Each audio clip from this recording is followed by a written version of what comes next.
sheeko xariira. Waxaan maanta idiin soo dhigaynaa dacawadii khiyaamada badneyd ee ka qaadatay carabka iyo xaaska. Fadlan caruurey ama daawadayaal subscribe noo saara una dhiirigeliya saan sheekooyin badan idinku soo gelino. Maalin maalmaha ka mid ah ayaa dacawo waxaa lagu yeedhay arooskii walaasheed. Dacawo ama caruurey sidaad u taqaanaan dayo waxaba yaraatee caraba ma ay lahayn oo waxay ahayd bilaa carab. Maalin waxay ku fikirtay inay carab ka soo ammaanaysato saaxiibkeedii xaas. Waxa ayna hadda u dhaqaaqaysaa si ay u tagto saaxiibkeedii xaas oo ay ku ogeyd inaanu bedega ka soo bixin carabna aanu ka maarmayo maalin iyo 2 cishaba.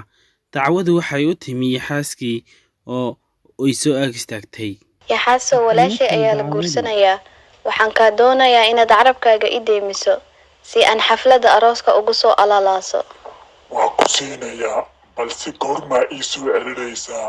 Waan ku soo celinayaa marka oo arooska dhammaado. Waa hagaag ee balanta adkay oo ii soo celi carabkayga markii xafladda dhammaato.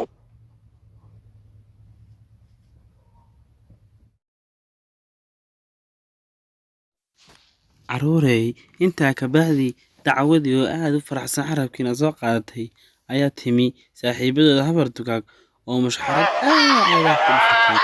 Waxayna la yaabeen mushxaraddii oo ay ku farxeen.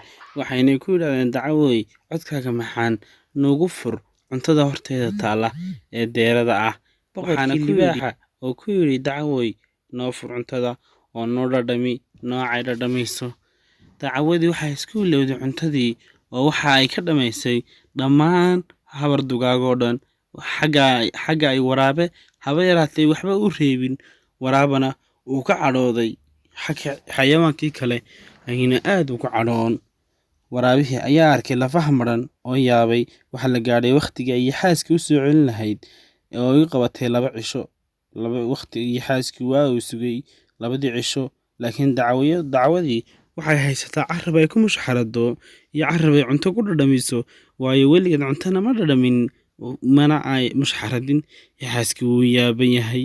Yaxaaskii waxa uu dalbaday shimbir si uu ugu qoro warqad una dhiiba boqorka keenta si uu ugu soo celiyo. Shimbirtii waxay u geysay warqaddii waraabe taas oo doonaysa inay waraabuhu u geeyo habar dugaag. Waraabo awal horeba dacawo isku cadhaysnaayeen ayaa boqorkii warqadda u geeyey kadibna una sheegay siday waxaan u jiraan. Warqadda waxaa ku qornayd dacawo waxaan u dhifay carabkayga welina imay soo celin. Waxaan idinka codsanayaa inaad ii soo celisaan carabkayga. Libaaxu wuxuu akhriyay warqaddii waxaana uu ogaaday khiyaamada dacwada inta ay leeg tahay. Waxaana uu sheegay dhammaan xayawaankii oo dhan. Haddaba waxaa loo wacayaa dacawo si carabka looga qaado yaxaaska. Dhammaan xayawaanku waa ay la yaaban yihiin khiyaamada dacwada indhahana waa ay taagayaan. Haddaba waxaa loo wici doonaa dacawo si loogu sheego inay carabka iska celiso una keento yaxaaska. Dacawo ayaa loo wacay waxaana uu wacay dhammaan saaxiibadeed.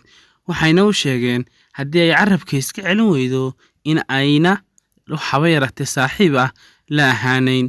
Dacwadu waxay u sheegtay inaanay mushxarada jirin awal hore cuntana aanay dhiman jirin aanay carabka haba yaraatee celin haynin oo ay sidaa ku haysanayso. Waxaad ka sheekeynaysaana waxay tiri waa waxaan caqliga galahayn.